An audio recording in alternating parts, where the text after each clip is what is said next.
Ahí está. Hola, buenas tardes. Hola chicos, ¿cómo están? Hola, buenas tardes, profe. ¿Cómo andan? Bueno, los que tengan cámara, si pueden prender, buenísimo, les agradezco.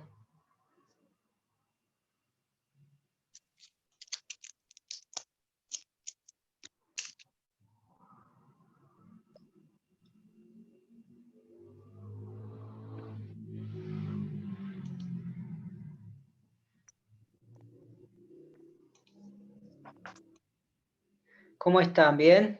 Muy bien. ¿Alguno se va a su pueblo o a su ciudad o a su provincia? Ahora en Semana Santa. Valentín, ¿a dónde vas? Ayacucho. ¿A dónde? Ayacucho. Claudio, se te escucha comer.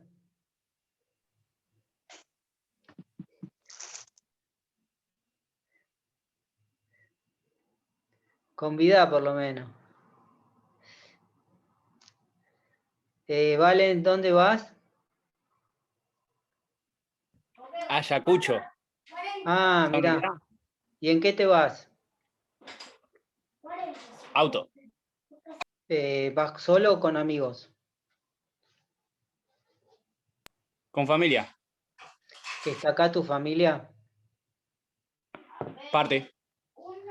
¿Quiénes están acá de tu familia? Tía. ¿Te vas con tu tía para Ayacucho? Sí. Ah. ¿Y tu tía que estudia también acá? Vive. Ah, ¿y vos vivís con ella? No. Pero bueno, aprovecho que me lleve. Ah, está bueno eso, sí. Está bueno. Porque ella va en el auto y aprovechás, claro. Entiendo. Buenísimo.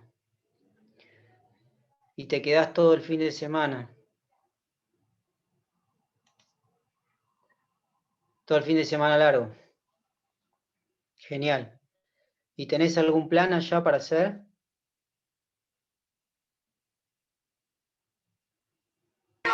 Nada, ni idea, qué sé yo. Me la voy a rascar. ¿Te vas a rascar qué? No quiero decirlo. Ah, bueno. Está bien. Che, bueno, buenísimo. ¿Alguien más se va? ¿Quién más es de afuera? ¿Son todos de Mar del Plata? Hola. Sí. Sí, hola Yo soy Adriana. de Miramar. Yo soy de Miramar. Vivo en Miramar Casi, y bueno, ¿sos casi de Mar del Plata? no, soy No, de Miramar. mi amor. Soy de Miramar. ¿Y te vas para Y allá? aprovecho la virtualidad. No, vivo en Miramar. Ah, pero por eso, yo preguntaba quiénes se iban Ah, de Mar no. del Plata. Aprovecho Claro, la virtualidad está bien. para ¿Y estudiar. preferís la virtualidad que el aula? En realidad, el aula es mucho mejor para desarrollarnos, para conocernos y para interactuar. Pero la virtualidad nos permite a los que no somos de Mar del Plata y ya somos un poco más grandes y tenemos otras responsabilidades aparte del estudio, nos permite poder estudiar. Y también para aquellos que no tienen los recursos necesarios para poder alquilar un departamento en Mar del Plata, que hoy día están re caros. Entonces, como que si bien la virtualidad tiene un montón de inconvenientes que los hemos ido padeciendo a lo largo del cuatrimestre pasado, que es cuando yo arranqué, y bueno, y lo que va de para los que no somos de allá y no podemos estar en Mar del Plata, realmente es una ventaja que nunca creímos que la íbamos a poder tener. De hecho, yo retomé a estudiar por esta virtualidad. Me dejaste sin palabras, Adriana. Oh, Profesor. perdón, lo apabullé, hablé mucho. No, al contrario, digo, no sé qué decirte frente a tamaño argumento. Ay, gracias. Creo que muchos compas les está pasando de que Sí, lo no que pueden pasa es vivir que en Mar del. la instancia superadora de lo que vos planteás es la política donde ya hubo algunos intentos de llevar las universidades a los lugares donde la gente vive, como las escuelas, digamos, ¿no? Profesor Sí. Sí, Claudio. Claudio, yo quiero agregar. ¿Qué estabas comiendo, Claudio? No, estaba adaptándome un poco a la virtualidad. Porque ¿Pero qué salí del estabas trabajo, comiendo? un alfajor. Ah, qué bueno, ¿cuál? Estoy parando en la casa de mi hermana, vine ahora. ¿Le garroñás Ya, los alfajores a tu hermana? los tupuales, muy rica marca. Sí, ¿Cuál? ¿Tú cuáles? sí, es una marca que está en Santa Clara del Mar. Los Tipuales. Ah, Es un emprendedor que lo conozco y tiene mirá qué muy buenos bueno. productos. ¿Y se los garroñás a tu hermana? Yo vengo a la casa de mi hermana a dar amor, profesor. Mi ¿Y le hermana me comés, acepta con los brazos y es y como un de paso alfajor. le, y de paso le comés la comida? Sí, sí, sí. Ah, no. Tenía hambre. ¿Está tu Dije, hermana pero ahí? mi hermana está en un Zoom. Llamala, a ver. La llamo un ¿Sí? segundito, no me cortes. Dale. ¿Qué dijo Claudio? ¿Que estaba en Santa Clara? No entendí. Claro, la está visitando la hermana en Santa Clara. Pero no entiendo. Santa Clara visita a la hermana, no entiendo. Y sí, la fue a visitar. Ah, yo entendí como que le iba No, entendí cualquier cosa. Como que iba a escuchar la clase a Santa Clara, digo, cualquiera. Pero bueno, qué sé yo, no sé. Me dice, ¿estás comiendo el alfajor? Y dije, sí. Dice, ¿le venís a garroñar el alfajor a tu hermano? Hola, Hola, ¿cómo andás? ¿Cómo te hola, ¿qué tal, llamas? profe? ¿Cómo Valeria, andás? ¿Cómo? muy bien, ¿Tu acá hermano te va a estamos comer la comida? y algo de eso. Sí, sí, sí, sí, así es. No Pero tiene vos cara, dijiste ¿no? que va, porque esa es lo que me dijo, que iba a A darte ver, amor. Mentira, íbamos a agarroñarte el morfi. sí, de pasada, y es verdad, me vino a traer una receta, pero de pasada me parece que la ligué porque, es cierto, profe, sí, no tiene cara este chico, Claro, te ¿no? dice, además te hace la excusa de ir por amor y te va a morfar, ¿viste? Claro, Ay, exactamente, cómo te quiero, ¿qué tenés de almorzar? Sería, ¿no? exactamente, exactamente, Mm. así ¿Qué? usted lo ha dicho. ¿Vos vivís en Exacto. Santa Clara? No, no, acá en Mar del Plata. Ah, no entiendo nada entonces. No, a ver, no Porque tu hermano sé, habló de Santa Clara. de Santa Clara. ¿Dijo algo de eh, Santa Clara o yo estoy loco? de los... Ah, porque es una, ¿Qué? no, es un alfajor de la marca Los Tupiales que se ve que Sí. la hacen en Santa Clara. Ahí es la cosa, ¿no? Ah, Ahí dice que conoce a la dueña. Bueno, o sea que el mangazo también para la cátedra. claro. Entonces, si conoce a la Sí, sí. dueña, Exacto, exacto. ¿no es cierto? Yo tengo que ligar también una cajita Claro. ¿no? Sí, sí, sí. Ahí Claro, están claro. diciendo todos que comen. Bueno, no, porque tu hermano quería hablar algo de la virtualidad, no sé. ¿De la virtualidad? A Sí, ver. no sé, iba a decir algo de la virtualidad. Ah, entonces se lo paso, profe, ¿le parece? Yo prefiero que te quedes vos, pero bueno, qué sé yo. Ah, Nada, bueno. mentira. Mentira. Chiste, Yo chiste. por mí me desenchufo un poco, así que, pero bueno, veo Claro, que, claro. no sé, me parece que no No les voy que a poder ayudar un poco. Claudio se va a ofender, si no. Exactamente, me Claro. parece. Mm. Profe, ¿usted que está en la cátedra de penal? Sí, ¿querés que te cuente más de mi vida? No, no, no, no. No, bueno. Yo también tengo para de la mía. No, no, porque yo hace muchos años ya me recibí, entonces no tenía mucha idea de quiénes estaban ahí Claro, en penal, digamos. claro. No, a mí me gusta que hablen los chicos para conocerlos. Ah, yo soy de la Valentín. época del doctor Carreras, así que imagínense cuando Ah, hacía aquellos claro. tiempos. Sí, sí, Así que sí. Valentín habló de que se iba a Ayacucho. Y Claudio que te garroneaba los alfajores. perfecto, está bien. Bueno, Valentín Bueno, debe estar Claudio, preparando ya la valija y a bueno, Claudio se lo siento acá inmediato, ¿le sí, dale, parece, dale, dale, profesor? porque el resto me van a matar si no. Bueno, bueno, bueno, que Claudio, tenga buenas tardes y felices Pascuas también, ¿eh? Un gusto. gracias, gracias. Adiós. Adiós.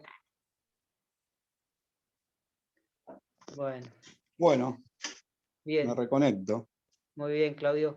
¿Alguien más desde afuera? ¿De la ciudad? Yo vivo en Pinamar. Hola, María, no, Camila, ¿cómo estás? Sí, ¿cómo estás? Ah, ¿estás en Pinamar ahora? Sí, Está bien. ¿Y que ahora hiciste lo mismo de quedarte ahí y cursar virtual todo? sí, desde que se cortaron las clases presenciales me volví para acá y no volví a irme a Mar del Plata. Desde el año pasado. Sí, ¿Y volviste a la casa de tu familia? ¿Cómo es? sí, a la casa con mis papás, digamos. ¿Y cómo fue la vuelta a la convivencia? No, bien, por suerte nos llevamos todos bien, así que no hubo mucho problema. Ah, pero viste que irte de la casa de tus papás y después volver. Sí, me duró poco igual estar en Mar del Plata, creo que viví 15 días sola ya, así que no. Ah, bueno, como que no. Sí. Ah, ahora entiendo, claro, claro, claro. ¿Y tus papás están ahí? Sí, están acá. Ah, bueno. Después la próxima clase ahora no porque me van a matar, pero quiero conocerlos. Bueno, dale. ¿Dale? Bueno. Sí. Profesor, Sí, yo quería agregar algo cortito, que un sí, efecto tuvo la virtualidad para sí, las personas, como es mi caso, y calculo que hay muchos más, que sí, trabajan en turno tarde, sí, en los trabajos, le es imposible al menos acceder a la cátedra de penal en el turno tarde, porque está trabajando uno en la claro. antigua realidad. Sí, Entonces sí, tenemos dos entiendo, caminos, o entiendo.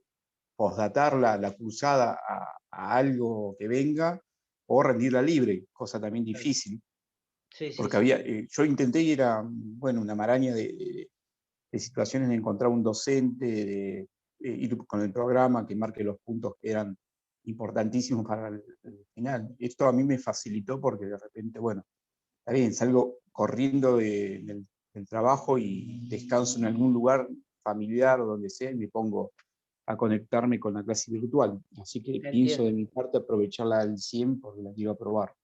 Claro, entiendo, sí, sí, sí. Sí, Eso es quería verdad, decir. esas son las cosas que nos han facilitado. Pero bueno, hay que buscar un camino superador, ¿no? Una manera distinta a esta también. Pero bueno, ya Claro. vendrán otros tiempos. Bueno, chicos, me alegra volver a estar con ustedes. Me gusta, disfruto mucho las clases, así que buenísimo. También hacen que ustedes que, digamos, apagan la cámara y se van. ¿Eh?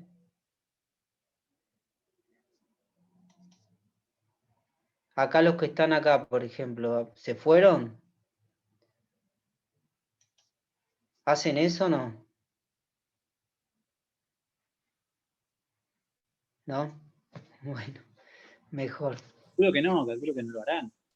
Ya ni vos no. Ahí están contestando por el chat. Ah, sí, pero el chat no me ponga, no me escriban al chat porque me aburre muchísimo. Hablen. Pidan la palabra y hablen. Bueno, buenísimo. Así que bueno, vendrán unos días para descansar. En vez de estudiar, pueden descansar estos días. No se puede hacer mucho porque tienen que cuidarse por el COVID, ¿no? Pero bueno, podrán descansar un poco. Está bien. Bueno, me alegro de volver a verlos.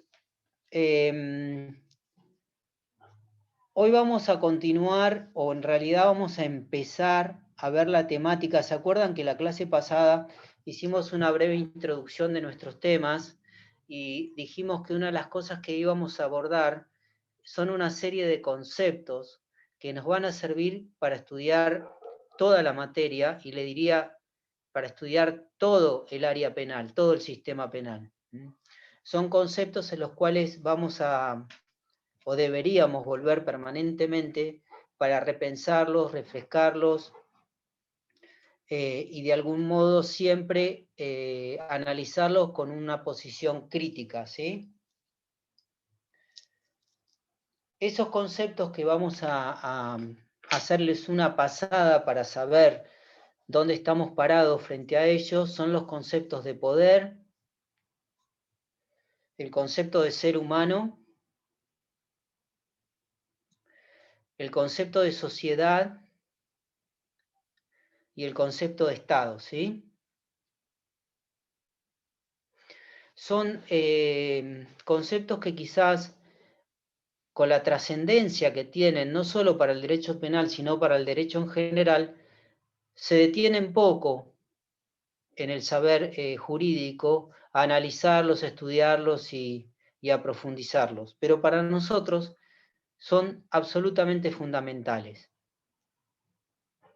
Cuando ustedes se refieren al sistema penal, siempre se habla de poder judicial, ¿no?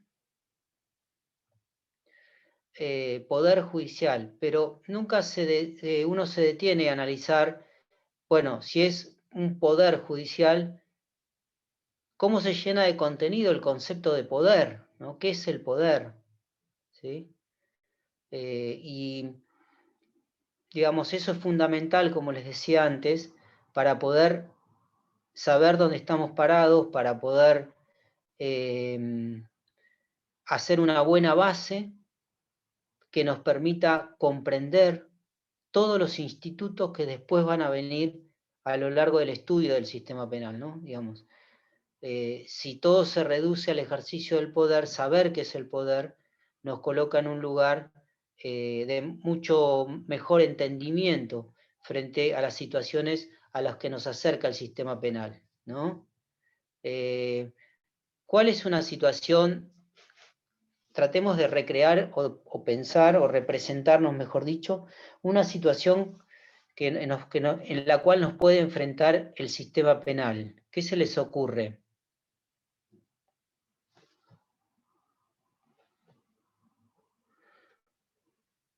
Si piensan en la aplicación del sistema penal y tienen que imaginarse o representarse una situación, ¿qué se les ocurre?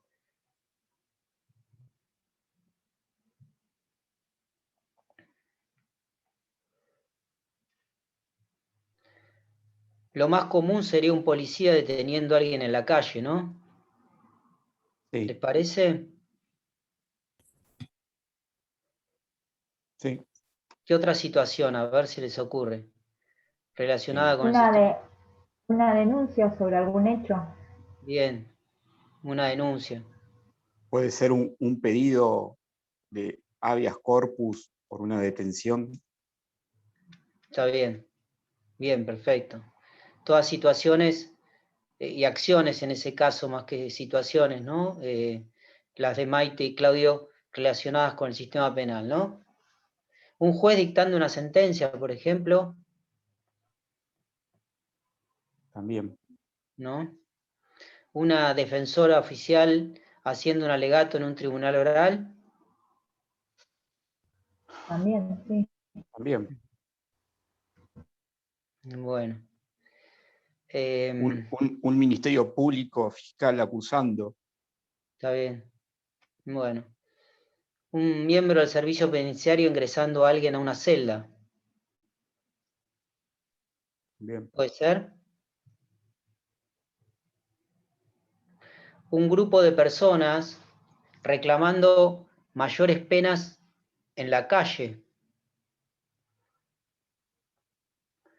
¿Le parece? Sí, sí. Bueno, todas esas situaciones y todas las que podamos ver, vamos a ver que son ejercicios de poder. ¿Mm? La máxima expresión del ejercicio del poder relacionada con el derecho penal es el dictado de una sentencia condenatoria. ¿Mm? Digamos, ella sería quizás la máxima expresión de ejercicio de poder del sistema penal, ¿sí? Y ustedes podrán preguntarse, y de hecho poderlo definir inmediatamente, que eso es un acto legal, que dictar una sentencia es un acto legal, que introducir a una persona en una celda es un acto legal, detener a un chico en la calle, en la vía pública, es un acto legal, ¿no? Ahora, lo que nosotros vamos a analizar en estos breves minutos es si ese ejercicio de poder es legítimo. no si es legal. Ya sabemos que es legal. ¿Bien? Un juez dictando una sentencia realiza un acto legal. Ahora, ¿esos actos son legítimos? Esa es la diferencia que a mí me interesa que nos pongamos a pensar y que va a definir un poco ese ejercicio del poder. El ejercicio del poder puede ser legal o ilegal, está claro eso, ¿no? El ilegal ya sabemos, es ilegal y condenable per se. Que un miembro del servicio penitenciario torture o el servicio penitenciario torture a un preso en una cárcel, aislándolo en celda de aislamiento 4 meses, es ilegal, ¿no? Pero el problema es cuando el poder se ejerce de manera legal, ¿no? Bueno, y tendremos que analizar si es posible que el ejercicio del poder sea legítimo también. Y lo primero que analizamos y podemos pensar, que ustedes también a poco se sienten a reflexionar sobre esto, se van a dar cuenta que el poder atraviesa todas las relaciones sociales. No hay relación social, me refiero a relación intersubjetiva, relaciones entre personas, que no estén atravesadas por el ejercicio del poder. ¿Me pueden dar ejemplos que se les ocurra de ejercicios de poder en las relaciones intersubjetivas, en las relaciones entre personas? Empleador y empleado. Bien, Sol, muy bien. Sí, ¿qué más? La relación de Profesores padre y a hijo. alumnos. Relación padre-hijo, sí, ¿qué más? Profesores y alumnos, puede ser. Profesores y alumnos, bien. ¿Algo más? Locatario y locador. Bien. Sí, pareciera ser entonces que el poder siempre está presente en las relaciones intersubjetivas. Y la característica más dificultosa que tiene el ejercicio del poder es, y hasta ahora imposible de superar, fue que el ejercicio del poder siempre es arbitrario. Nunca es aséptico, objetivo, sin ningún tipo de connotación. Uno cuando ejerce el poder lo ejerce desde la más profunda subjetividad. Me refiero al hecho de lograr que alguien haga algo que yo quiero que haga. En contra o a favor de su voluntad, ¿no? O en contra o con su voluntad, pero algo que yo quiero determinarlo hacer. Y esa determinación siempre es arbitraria, porque es una característica inmanente al poder, la arbitrariedad. Entonces acá tenemos el primer problema del concepto de poder que después tenemos que traspolar al sistema penal. Si el sistema penal es ejercicio de poder, ese ejercicio del poder siempre va a ser arbitrario, o sea, va a ser en algún punto deslegitimado. ¿Puede ser legal? Sí. ¿Es legítimo? Y si es arbitrario, no sé si es legítimo. ¿Me entienden a dónde voy? Profesor, Sí, Claudio. yo para entenderlo no, me gustaría preguntar qué se entiende por legítimo. Legítimo es la aplicación de una ley, por ejemplo. Eso sería legal. Claro, me confundo. Claro, justamente esa es lo que vos preguntás, es lo que quiero, el prisma por medio del cual quiero que ustedes empiecen a introducirse en el estudio del derecho penal, desde ese lugar. Ayer, en la otra clase diferenciamos poder punitivo de derecho penal. Ahora vamos a diferenciar derecho penal legal de derecho penal legítimo. ¿Sí? Entonces, un derecho penal legal es aquel que se comporta conforme a lo que la ley establece, pero no siempre lo que la ley establece es legítimo. entonces nos enfrentamos que no solo la cuestión queda ahí, sino que queda en el hecho, o se amplía el hecho de que a su vez el sistema penal es ejercicio de poder, porque el ejercicio de poder invade todas las relaciones intersubjetivas. El sistema penal también está imbuido de las relaciones intersubjetivas, entonces del poder. Entonces, hacer un poder siempre se va a ejercer de manera arbitraria. Y cuando algo se ejerce de manera arbitraria, nunca puede ser legítimo.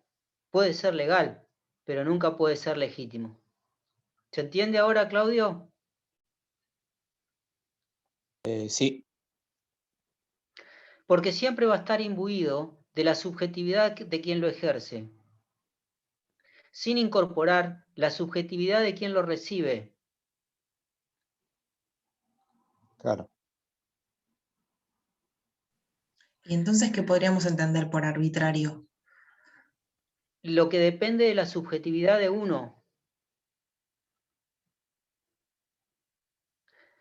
Uno puede estar de acuerdo o no con una solución arbitraria, pero no por eso deja de ser arbitraria. ¿Me entendés, María Sol? María Sol, ¿no? Sol. Yo, por ejemplo, tengo la arbitrariedad de calificarlos a ustedes. Ustedes pueden estar de acuerdo con la nota que yo les pongo, y yo tengo el poder legal de hacerlo. Ahora, esa arbitrariedad, esa nota puede ser ilegítima, y va a ser siempre legítima en la medida que va a depender de mi subjetividad. Y si en vez de mí, que yo los califico aprobándolos, si los califica Tapia, seguro que los va a desaprobar. Entonces, bueno, digamos, ahí se ve claramente la arbitrariedad. Para un juez de la provincia de Buenos Aires, el arma descargada no es arma en términos legales y la persona tiene que estar absuelta. Para otro juez de la provincia de Buenos Aires, pero en vez de Mar del Plata, es de Ayacucho, el arma descargada es arma, entonces hay que condenar. ¿Se entiende a lo que voy? Dos hechos iguales. Profe, sería depende de lo que interprete la persona, lo que es legítimo o no. Pero voy más allá, Candela, de eso. Voy más profundo para partir de una base sólida. Es más grave que eso. No hay posibilidad alguna de que no dependa de esa subjetividad, de esa persona. ¿Se entiende? Lo que quiero hacerlos ver, chicos, que ustedes van a entrar al estudio de un saber para aplicar un poder punitivo que es absolutamente ilegítimo. Es legal, pero es ilegítimo porque va a depender siempre y en última instancia de la arbitrariedad de los sujetos. Por eso, la Constitución Nacional bien interpretada, habla de que las garantías y los principios constitucionales deben ser interpretados en contra del poder. Por eso el principio de inocencia, por eso la duda a favor del reo, por eso es la obligación del Estado probar la culpabilidad. ¿Se entiende? Esto no viene de cualquier lado. Esto no viene por un capricho de que las personas, los jueces, están a favor de los delincuentes y en contra de las víctimas, y que la ley nunca protege a las víctimas, etcétera, etcétera, etcétera. Proviene de un extracto estrictamente realista, del realismo jurídico, no del idealismo jurídico del cual vamos a hablar. De esto vamos a hablar en las próximas clases, ¿sí? Profesor. Pero quiero que entiendan esto en su verdadera dimensión y profundidad, ¿sí? La Constitución Nacional, con sus garantías constitucionales, la antropología constitucional, lo que pretende es limitar el poder porque sabe que el poder es arbitrario. Entonces, contra esa arbitrariedad, la duda tiene que favorecer a quien sufre el ejercicio del poder y no a quien lo ejerce, ¿se entiende? Interrumpí a alguien, perdón. No, yo estaba pensando así y digo entonces, a ver, privar de libertad a una persona por parte del Estado es ilegítimo, pero legal. Legal porque esa persona es privada de libertad por el Estado por el hecho de haber cometido con su conducta un delito, que alguna solución hay que buscarle y la mejor solución posible, entre todas las posibilidades que tenemos, es privarle de la libertad. Bien, a ver, muy buena pregunta, Claudio, porque aclara. Es ilegítimo desde el punto de vista filosófico. Es absolutamente interpretable al punto tal que cualquiera me puede venir a decir en esta aula, para mí lo legal también es legítimo y es absolutamente válido. ¿Cuándo una cosa es filosófica y cuándo deja de ser filosófica? ¿Ustedes saben lo que diferencia que algo sea filosófico de lo que no lo es? Una cosa deja de ser filosófica cuando tiene una respuesta, cuando se resuelve. La filosofía acude a aquellas problemáticas del mundo que no tienen solución. Cuando algo tiene solución, deja de ser filosófico y pasa a incorporarse a otro saber. ¿Se entiende esto? Sí. Entonces, para muchos dicen, no, para mí lo legal es legítimo y punto. Te diría que me animaría a decirte que para el 90% de la sociedad, lo legal es legítimo. La gente, vos vas a un lego y le preguntás sobre algo y te dice, no, pero está en la ley. Y el solo hecho de que esté en la ley ya lo legitima. Es un lego. Yo quiero que ustedes, que son juristas, cuestionen esto. Digan, ¿todo lo legal es legítimo? Y cuando entramos a profundizar esto, vamos a ver que... Profe, una consulta, perdón que lo corté. No, ¿La por favor. legitimidad va ligada a lo moral también? A la ¿O son ética. cosas diferentes? ¿A la A la ética? ética, sí. Porque si está diciendo que hay muchos que consideran que lo legítimo es lo legal, Sí, hay muchas veces que las leyes sí, moralmente son aberrantes. muy bien. Lo hemos visto Claro, en el paso bueno, de la historia.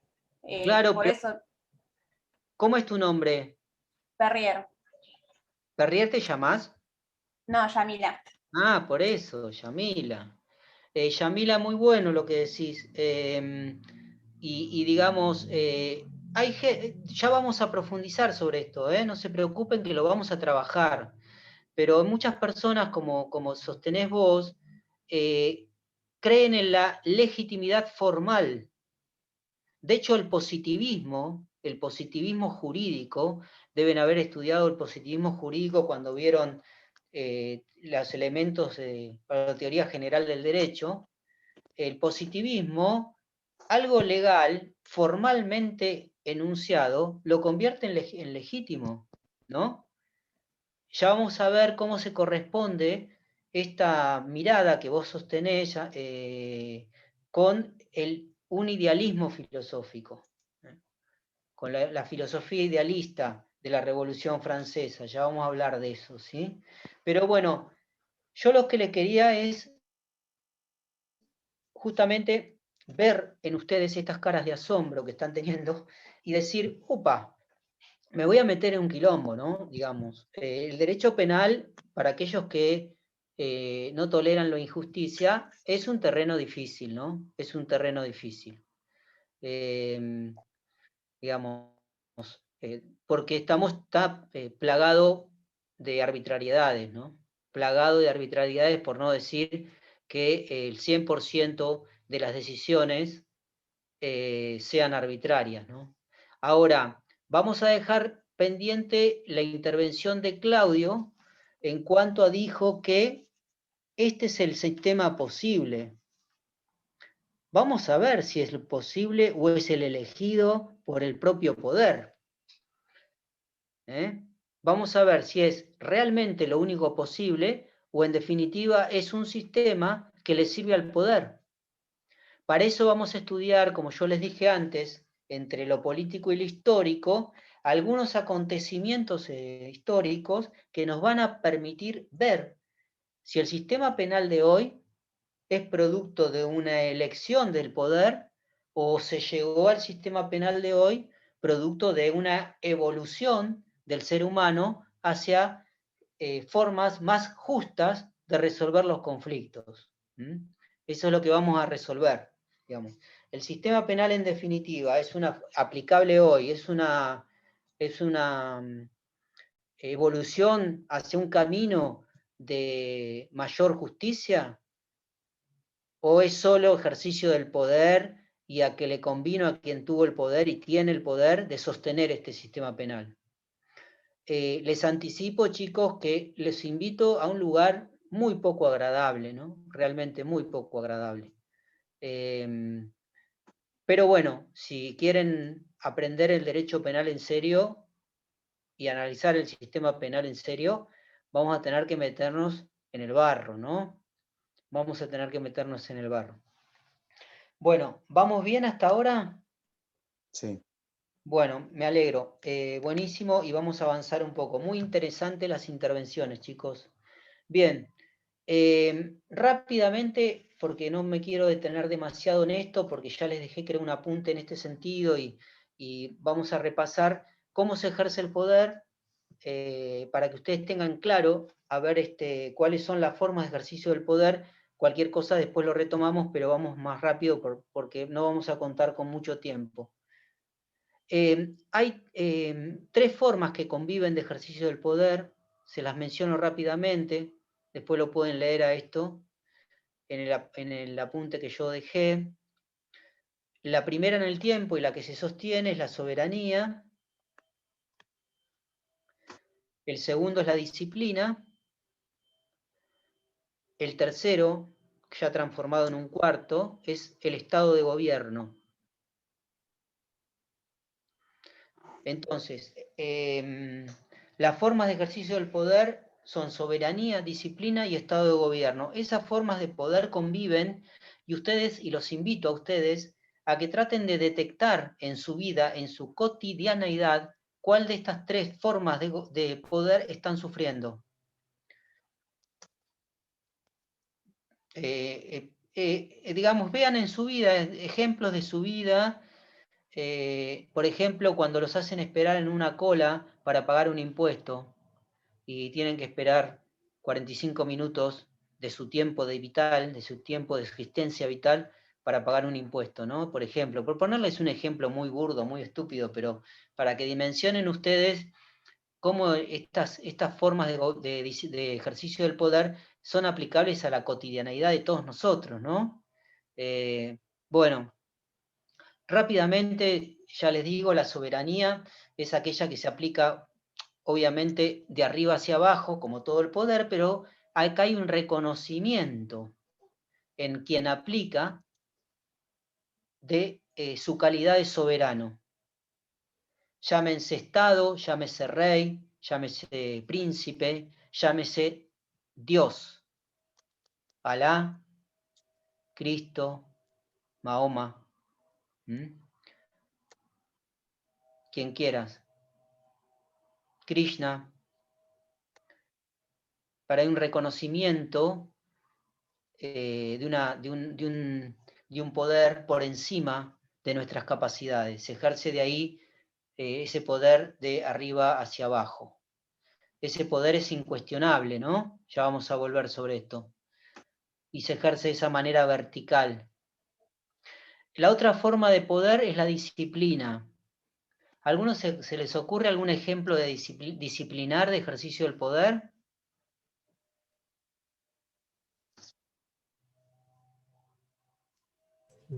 Entrar a clase horario, por ejemplo. Bien, no. Javier, muy bien. Muy bien, Javier. El horario laboral. Claro.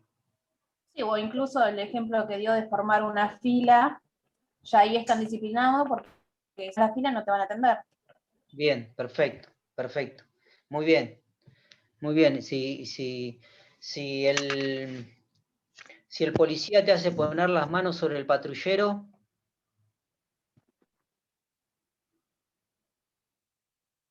También, ¿no? Bueno, y si te hacen entrar todos los días a las 7 de la tarde a celda propia en el penal, también, ¿no? Te cierran con candado de afuera y te abren a las 7 de la mañana del otro día y te obligan a estar 12 horas en la celda. Disciplina, ¿no? Bien. ¿Cuál es la característica más importante de la disciplina? Es lo individual. El ejercicio de poder individual. La disciplina lo que busca es reformar al otro de forma individual, no colectiva. La disciplina escolar, por ejemplo.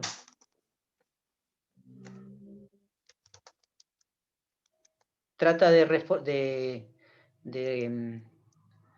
imponer maneras de ver el mundo de manera individual.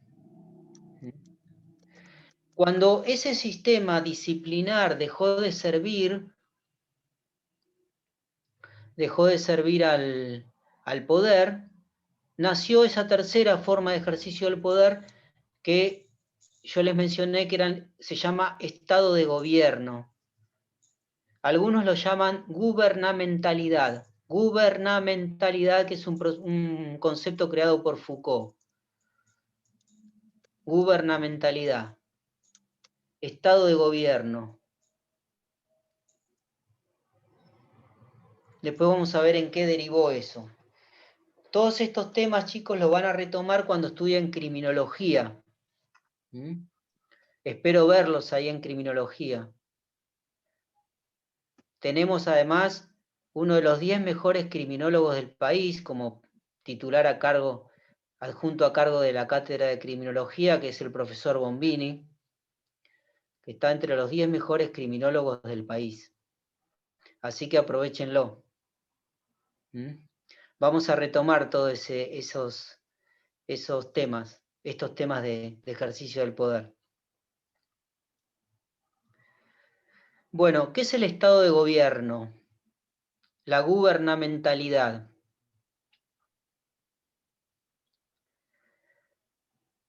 Ya el poder individual no me sirve. Controlar individualmente a las personas ya no me es útil. Después vamos a ver en qué etapas históricas sucedió esto. Necesito controlar colectivos de personas, necesito controlar grupos de personas. Entonces aparece el estado de gobierno. ¿Controlo qué? Controlo lo que se va a llamar a partir de esta necesidad población. El concepto de población, chicos, es un concepto traído de la economía política, inventado por la economía política, para controlar grupos poblacionales. El estado de gobierno lo que busca, el gobierno, la gubernamentalidad, busca controlar grupos poblacionales, flujos poblacionales. ¿Se les ocurre algún ejemplo de estado de gobierno, de control de flujos poblacionales? Muy interesante pensarlo desde este lugar, ¿eh? Esto no lo van a encontrar en los libros, chicos. Bueno, por ahí esto que decías, ¿no? De ir a hacer una fila para pagar un impuesto. Bueno, el pagar ese impuesto, además de la fila. ¿Una villa miseria no les parece una forma de control poblacional?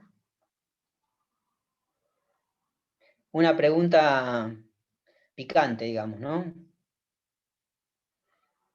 El control de la inmigración en Europa, de los seres humanos provenientes de África, puestos en la jaula, en los containers de las fronteras europeas de la comunidad, ¿no les parece un control de flujos poblacionales? Bueno, eso es gobernar, eso es un estado de gobierno, ejercicio de poder de poblaciones, ¿sí? El sostenimiento de una villa miseria.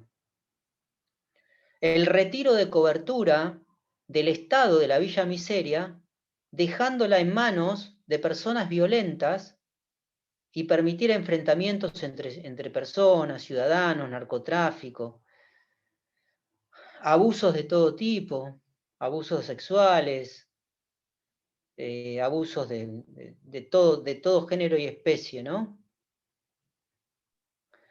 El retiro de cobertura. ¿No es una manera de control de una población? Profesor, ¿Te parece o no? Sí. el estado de gobierno también se asocia con la política que tiene el gobierno.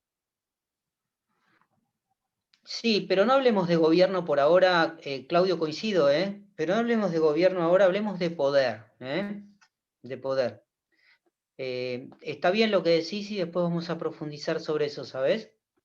Perfecto. Pero estamos hablando de ejercicio del poder y cómo se entiende el estado de gobierno en el sentido de control del otro, no ya individual como la disciplina, sino ya cuando necesito controlar poblaciones enteras, ¿no? Necesito controlar una población. Necesito controlar aquellas personas que voy a incorporar al sistema penal. ¿Qué tengo para controlar a las personas que ingresan al sistema penal? ¿Qué dispositivo cuenta el Estado para controlar a las personas que ingresan a un sistema penal? La cárcel, por ejemplo. ¿Les parece?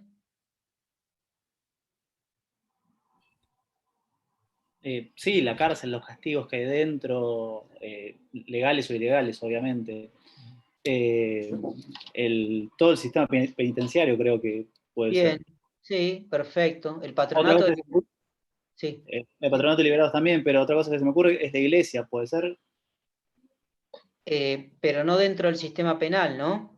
No, fuera del sistema penal, como estado de gobierno, digo, como poder, como estado de gobierno, a través de normas o la Biblia. Sí, lo que pasa que sí, quizás estas tres formas conviven, Yani, conviven. Se toma una u otra de acuerdo a las necesidades del poder. En ese sentido, después vamos a hablar sobre el poder de la Iglesia, pero me da más la sensación que está emparentado con la idea de soberanía y disciplina, la Iglesia. ¿Sabés cuál es el control máximo del poder pastoral? La confesión. Y la confesión es individual. Está más emparentado el poder pastoral en el sentido amplio del concepto, está más emparentado a un ejercicio disciplinar, más que de un estado de gobierno. ¿Bien? Bueno, chicos, avanzamos entonces. Para terminar, por ahora, el poder simplemente nos resta me resta contarles, después cualquier cosa lo retomamos, cómo se ejerce ese poder. Para ejercer el poder, siempre, inevitablemente, voy a construir una racionalidad, voy a construir un programa y voy a construir una técnica de aplicación.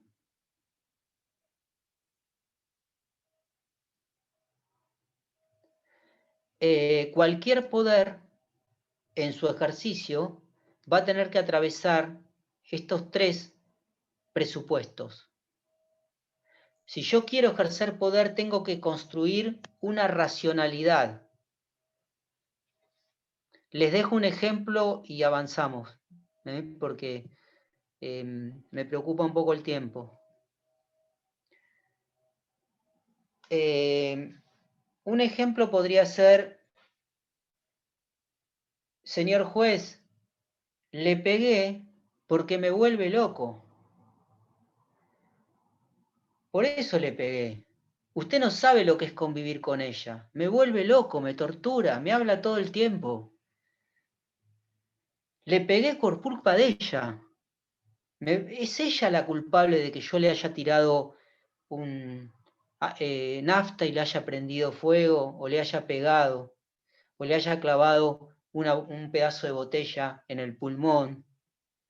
Porque ella es la que hace que yo haga esto, no soy yo, ¿no? O sea, esa es una racionalidad, la construcción de una verdad que va a justificar mi ejercicio del poder. ¿Se entiende esto, chicos? ¿Les resulta claro? Sí, sí, es bastante claro. Bueno, ahora, esa es una racionalidad en un ejercicio de poder, ¿no? En ese ejercicio de poder del machismo, ¿no? Del hombre hacia la sumisión de la mujer, ¿no? Para contarles de modo anecdótico, hay un caso acá en Mar del Plata donde una mujer de la cultura gitana estaba obligada a hacer llamados extorsivos para pedir dinero, ¿no? Y bueno, su comportamiento estaba condicionado por la sumisión que la mujer en la comunidad gitana tiene en relación al hombre. Ahí tenemos un ejemplo de ejercicio de poder culturalmente condicionado, ¿no? Bueno, y así podemos, y ese ejemplo que les doy se corresponde con la racionalidad de la cultura gitana, ¿no? Que son verdades incontestables, verdades dogmáticas, en el sentido de que no se discuten, el dogma no se discute. ¿Entienden esto?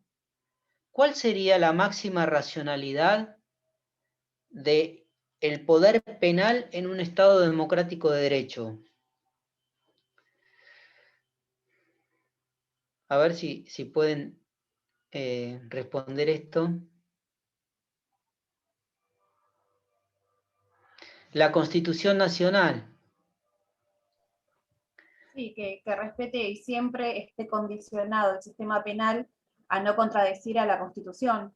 Claro, o sea, la Constitución Nacional sería la máxima expresión de la racionalidad del poder penal para un Estado democrático de derecho, al menos el nuestro.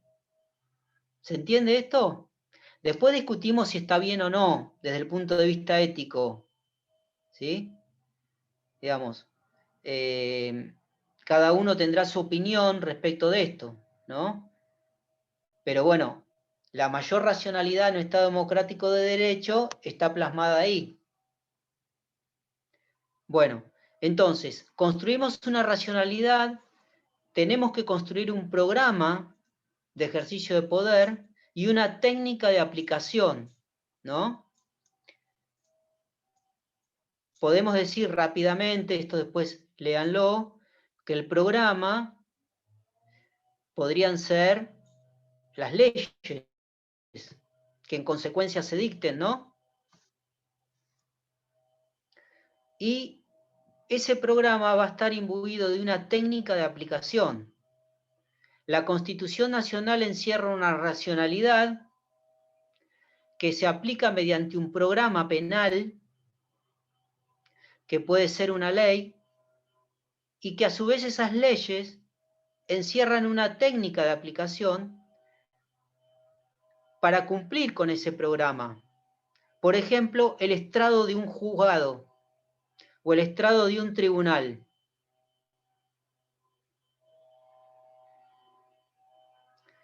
O una celda del servicio penitenciario. Son técnicas de ejercicio del poder. ¿Entienden hasta acá, chicos? ¿Van bien? ¿Se entiende? ¿Seguro? ¿La diferencia entre racionalidades, programas y técnicas? Es muy importante, chicos, porque yo lo que estoy haciendo es tratando de que ustedes vayan al hueso, de lo que van a venir, lo que van a estudiar después. Una pregunta en relación con esto y con lo primero que vimos. Cuando usted habló de situaciones de poder o relaciones de poder, sí. Entonces me puse como un ejemplo ahí en la cabeza de usted dijo un gendarme tiene un poder sumamente manifiesto con la población penal, ¿verdad? Entonces, parte del programa de esa técnica podría ser algún protocolo que él tenga para un trato digno hacia los reclusos que están ahí, y también que él esté controlado por algún superior, de que no se exceda con algún tipo de poder excesivo que él pueda brindar, y denote a esa persona a la mínima expresión, como hay videos que a veces uno ha visto que el trato que tienen con los reclusos es indigno prácticamente. Entonces, yo me preguntaba si ellos tienen algún protocolo de convivencia, no sé si es la palabra, pero que por lo menos respeten la condición de esa persona que está privada de la libertad, digamos, con lo que eso significa. Entonces, no sé si eso podríamos considerarlo como parte del programa, de la técnica, eso que usted fue describiendo como degradante, digamos. Partimos de la Constitución y terminamos en una técnica. Bien. de conducta. Sí, Javier, muy oportuna tu intervención, y sí, efectivamente, un protocolo de actuación penitenciaria sería una técnica de ejercicio del poder en base a un programa predeterminado y de una racionalidad plasmada en la Constitución Nacional. ¿Está bien? ¿Eso era tu duda? Bien. Sí, justamente para relacionarlo con lo que vimos al principio, que me quedó y no quise interrumpir en todo caso, sobre las cuestiones de poder, y relacionarlo con este tema para ver si era eso. Sí, está bueno porque los ejemplos es un poco lo que nos hace representar lo que estamos hablando, ¿no? Por eso yo trato de ejemplificarlo. No sé quién habló, creo que Yanni habló del poder pastoral, del poder cristiano. Por ejemplo, que Dios existe, que Jesús fue el representante de Dios en la tierra, que el Papa es el representante de Dios en la tierra, son racionalidades del poder cristiano, ¿sí? ¿Se entiende? El programa puede ser lo que está plasmado en la Biblia, por ejemplo, ¿no? Y una técnica de ejercicio del poder pastoral puede ser la confesión. ¿Se entiende? En el Colegio Montserrat, ahí en Córdoba, sí. Yo lo conozco de afuera, pero no de adentro, pero he visto documental en televisión que los curas tenían celda de castigo para los estudiantes, y la mostraron ahí y los confinaban a castigo. Entonces, lo conozco de afuera, no lo conozco por dentro. Sí, sí, claro, buenísimo, Javier, claro. Ahí tenés claramente una técnica de ejercicio del poder, ¿no? Bien. Bueno, chicos, el otro concepto, vamos a ver si por lo menos terminamos esto en esta clase, es el concepto de ser humano, ¿no? Todo el sistema penal y el derecho penal en particular está destinado o tiene como eje central, o debería tenerlo al menos, el ser humano. El ser humano en su interrelación con los demás. En definitiva, es lo que se pone en el centro de la escena del derecho penal, o debería ponerse. Ahora, si esto es así, tampoco lo que nunca sucede cuando se estudia el derecho penal, al menos cuando se estudia el derecho penal, es indagar y preguntarse sobre el concepto del ser humano. ¿Qué es el ser humano? Porque es muy importante, ya vamos a ver por qué, lo vamos a ver por qué, es muy importante definirlo, porque a partir del concepto de ser humano es donde se van a construir las racionalidades, los programas y las técnicas a través de los cuales se va a ejercer el poder penal. Entonces, una de las preguntas que nos tenemos que hacer es, bueno, cuando nosotros hablamos de sistema penal, hablamos de un sistema dirigido o que tiene su centralidad en el ser humano. Bueno, ¿qué es el ser humano? Para poder empezar a construir y hablar de ese sistema penal, ¿no? Y esa es la pregunta que nos tenemos que hacer. ¿Qué les parece a ustedes? A ver, ¿alguien puede animarse quizás a empezar a pensar? No importa que tiren lo que se les ocurra, pero empezar a pensar, a ver qué hablamos cuando hablamos del ser humano, ¿no?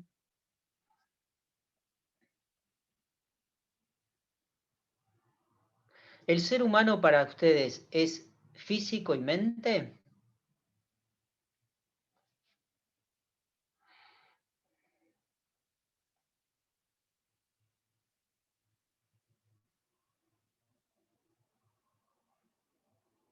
o algo más?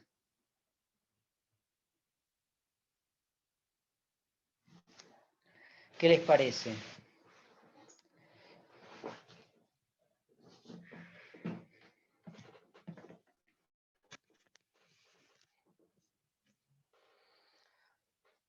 ¿Somos solo físico y mente o algo más?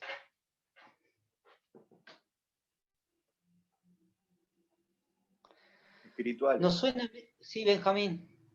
Espirituales, ¿no? Bien, pero tendríamos que llenar de contenido eso, ¿no? El concepto de espiritualidad, digamos.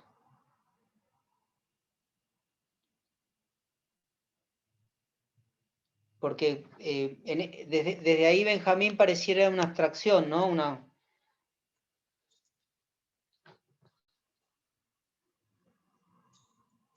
No es que esté mal, sino, digamos, siempre y cuando con qué llenamos de contenido el concepto de espiritualidad, si queremos decir que es una cualidad del ser humano la espiritualidad, ¿no? Yo creo que... Profe, ¿con emociones? Sí, ¿cómo? Con emociones, puede ser. Claro, sí, Clara, las emociones relacionadas con lo físico. No, o sea, con la parte espiritual también, en todo Claro, sentido. caemos en el mismo problema, ¿no? Cómo llenamos de contenido el concepto de espiritual, ¿no? El ser espiritual, ¿qué quiere decir? No es que esté mal, Clara, lo mismo que le digo a Benjamín, pero ¿qué hablamos cuando hablamos de espiritualidad? Pareciera ser, Benjamín, Clara, que cuando hablamos de espiritualidad, y ustedes me corrigen si estoy equivocado, hablamos de que el ser humano quiere trascenderse, ¿no? ¿Se refieren a eso? Quiere ir un poco más allá de ser físico y mente. ¿Qué les parece? Nosotros no nos conformamos con pensar y comer, ¿no?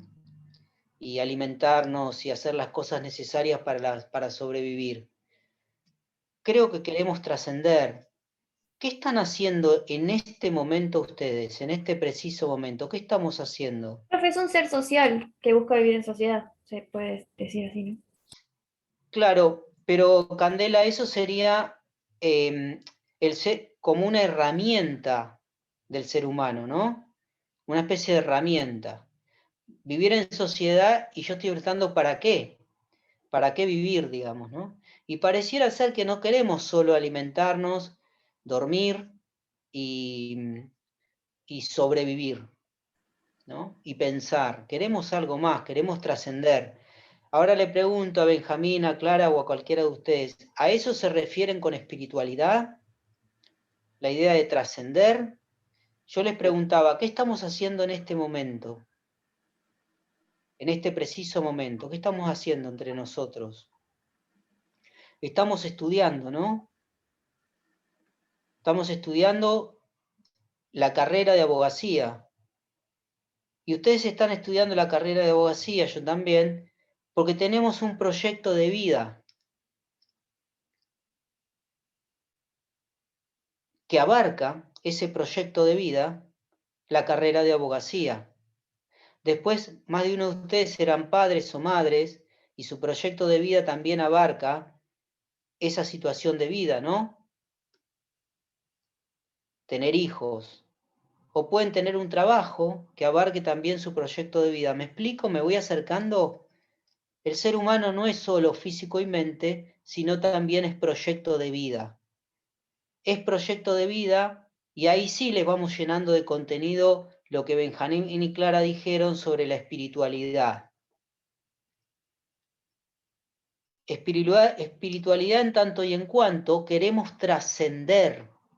El ser humano, por excelencia, quiere trascender su propia vida.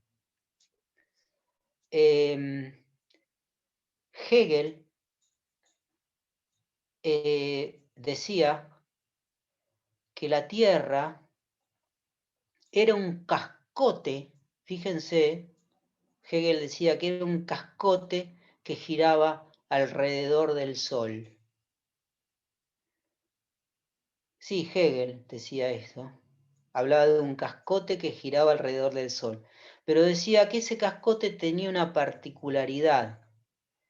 En ese cascote había un ser preguntándose por el ser, preguntándose por el sentido de su existencia. ¿Cuál es la diferencia del ser humano con respecto a todos los entes que habitan este mundo? El que conocemos, que es el único que conocemos.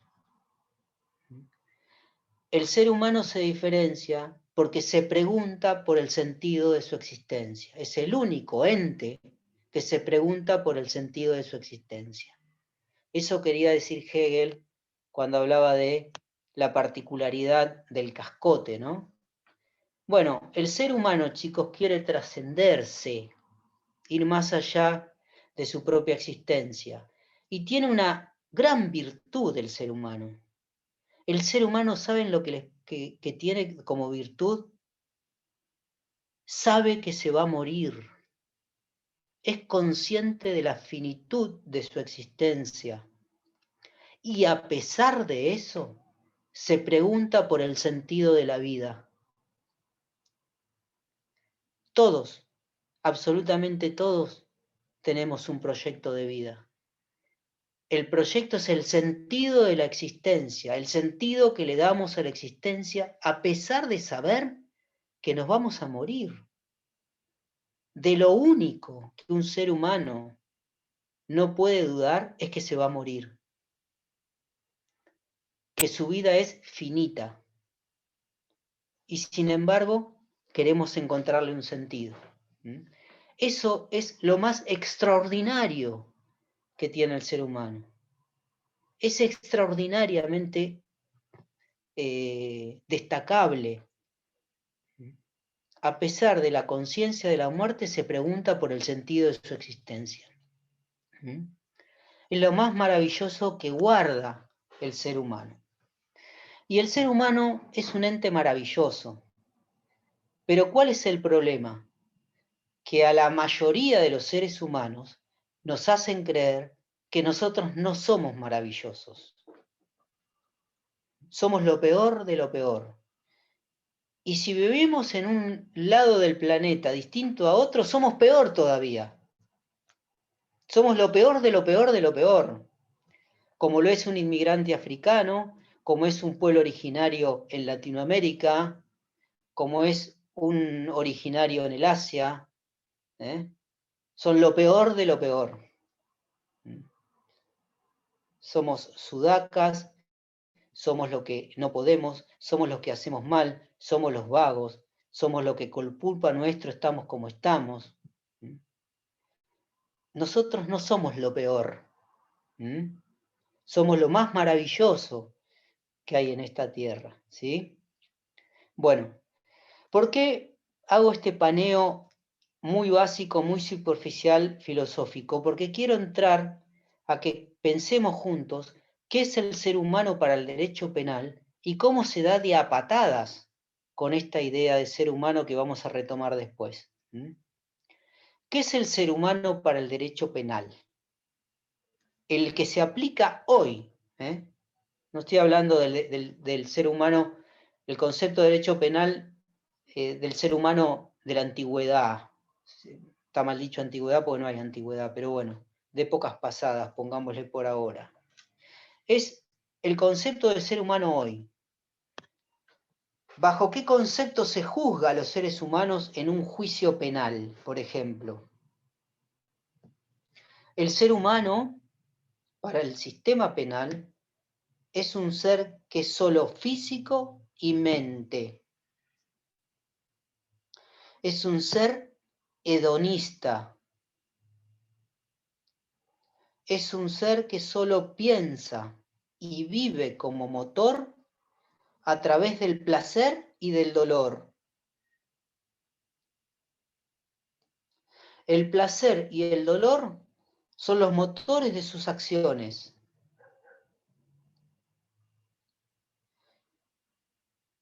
Homus economicus el hombre económico, solo nos interesa el placer o el dolor. A ver, levanten las cabezas así podemos pensar lo que están escribiendo. Después lo leen en los apuntes a esto. Pero vamos a pensar esta idea. ¿Somos solo placer y dolor? ¿Solo nos motiva a nosotros nuestras acciones evitar el dolor y lograr el placer? Porque el sentido del sistema penal está basado en este concepto. ¿Por qué existe el castigo penal? ¿Por qué existe la pena privativa de la libertad? Porque como tenemos este concepto de ser humano, el poder nos vende el discurso de que nosotros no vamos a cometer delitos porque no queremos sufrir el dolor de la pena. Entonces, el derecho penal existe porque nos crea a nosotros seres humanos hedonistas, que solo nos importa nosotros mismos y nos importa el placer. Entonces, como vamos a evitar el dolor y vamos a buscar el placer, no vamos a cometer delitos, porque no queremos sufrir dolor.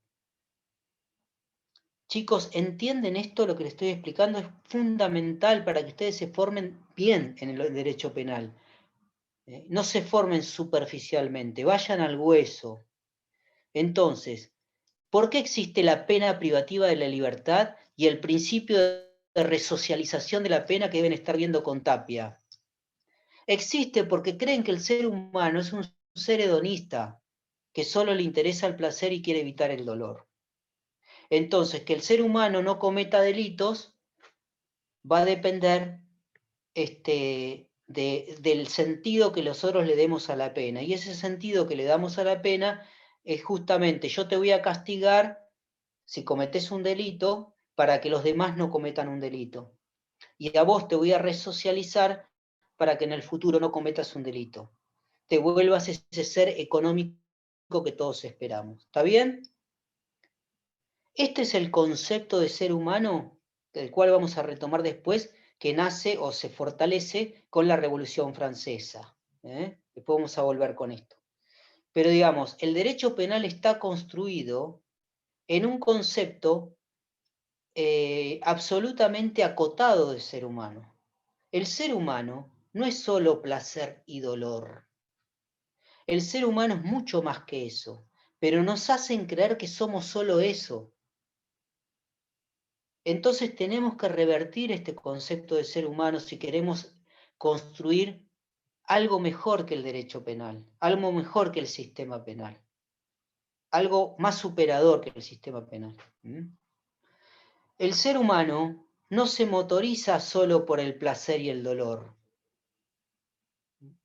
El ser humano es mente, planifica, es razonable, ¿no? Por eso mide el placer y el dolor, no quiero dolor, sí placer, razono. Es físico, pero también es pasión. Nosotros somos seres pasionales. No todo lo medimos por el placer y el dolor. Nosotros tenemos también la pasión como motor de nuestras vidas. Si no, ¿cómo se explica que una persona se quede esperando al amor de su vida en la puerta de un boliche hasta las 5 de la mañana, a ver si lo ve pasar o no? ¿Cómo se explica que nos colguemos de un alambrado cantando un gol del equipo que nosotros somos hinchas, ¿no? O hacemos cosas increíbles por pasión, digamos, porque estamos apasionados de tal o cual situación vital. O nos pasamos horas escuchando en un chat a un profesor hablando de derecho, ¿no? Y entonces, ¿qué razón hay ahí? ¿No? ¿Cuál es la razón que todo lo mide entre el dolor y el placer, digamos, ¿no? ¿Cuál es lo racional que todo lo mide en costo-beneficio, hombre económico? Todo lo mide en costo-beneficio. qué costo tengo y qué beneficio tengo. Muy pocas cosas hacemos en función del costo y beneficio. ¿Que nos obligan a meternos en esa canasta? Sí. ¿Que pulsionamos en salir? También. ¿No? Y que pulsionamos por darle nuestro propio sentido a la existencia también. Y no nos dejan. ¿Por qué no nos dejan? Por el poder disciplinar. Porque nos disciplinan para que seamos hombres económicos, para que todo lo midamos en costo-beneficio. No nos dejan existir, nos obligan a existir de la manera que el poder quiere que existamos. El sistema escolar nos chupa a los 3 años y nos larga a los 17. Miren si tienen tiempo disciplinar para no permitirnos pensar por nosotros mismos. Nosotros somos mucho más que eso, sino cómo se explica que una persona se ate 3 kilos de trotil y se inmole contra unas torres manejando un avión. ¿Cuál es el acto racional ese? ¿Cómo puede el sistema penal juzgar esa conducta? ¿No? Digamos, no somos razón y mente, también somos pasión y somos virtud. El ser humano es virtud, pero también es defecto. El ser humano no es bueno o malo, es bueno y malo, si creemos en la existencia del bien y del mal. Quienes no creemos en la existencia del bien y del mal, le respondemos a quien sí cree que en todo caso nosotros somos todo, no somos virtud, también somos defecto. Y hay que aceptar al ser humano con sus defectos, porque todos tenemos nuestros defectos. Tiene defecto un presidente de la nación, por medio del cual, a través de su cargo, hace un negociado que perjudica a un país, y tiene defecto también un pibe de la villa que entra a una farmacia a las 3 de la tarde con un revólver a asaltar una farmacia, en pleno centro de la ciudad. Tiene defecto a quien se inmola contra unas torres y las hace estallar manejando un avión, como también lo tiene aquel que dice vamos a invadir un país porque se está con nosotros o en contra de nosotros y Dios está con nosotros, ¿no? Todos tenemos virtudes y todos tenemos defectos. Entonces, no juzguemos a quien traemos al sistema penal como personas malas, nosotros los buenos. Son personas. Después vamos a ver por qué mecanismo distinto que el bien y el mal entran o son elegidos por el sistema penal, por qué mecanismo aquellos que cometen las mismas conductas quedan afuera del sistema penal. Y vamos a ver a lo largo de la historia cómo el poder fue eligiendo los colectivos de personas que iban a ingresar al sistema penal. ¿Se entiende hasta acá, chicos? ¿Soy claro en lo que les quiero transmitir? En el concepto de ser humano está la esencia, las preguntas y las respuestas a todo lo que esté relacionado por el sistema penal. De acuerdo a cómo nos paremos frente a ese concepto, vamos a entender el sistema penal que nos rige. La clase que viene vamos a ver el primer colectivo de personas elegido por el sistema penal para su aplicación, que no es que eran buenos o malos, no es que eran malos porque según el poder cometieron delitos, ¿no? y los otros son los buenos, no. ¿Cuáles fueron los primeros elegidos del sistema penal para aplicar el poder? Así que para la clase lo que viene los invito a leer sobre el martillo de las brujas o el Malleus Maleficorum, porque las mujeres fueron las primeras elegidas por el sistema penal para aplicarse. Así que en la clase que viene vamos a empezar el recorrido histórico del sistema penal, ¿sí? Y vamos a hablar sobre las mujeres y cómo ocuparon por primera vez, no por última, sino por primera vez, ocuparon ese lugar del banquillo de los acusados, ¿no? De esa elección. Bueno, chicos, terminemos porque se nos hizo medio tarde. Salvo que alguien quiere preguntar algo. Profe, una pregunta. ¿En qué unidad estamos viendo? La 3 y la 4. Está. Con el libro de Zaffaroni, vamos leyendo. Sí, buenísimo, Clara. Les puede servir eso. Igual yo subí unos apuntes. Sí, pero está medio no entiendo bien el campo, está medio desorganizado. Bueno, después me fijo, Clara. Dale, listo, gracias. Y igual no te preocupes por las unidades, sino preocupate por los temas que vamos viendo, que es lo que va a salir la pregunta para el examen. Ah, bueno, dale. Sí. Bueno, ¿alguna otra consulta? Bueno, si no terminamos acá porque se nos fue mucho el tiempo, les pido disculpas, pero me fui un poco del tiempo.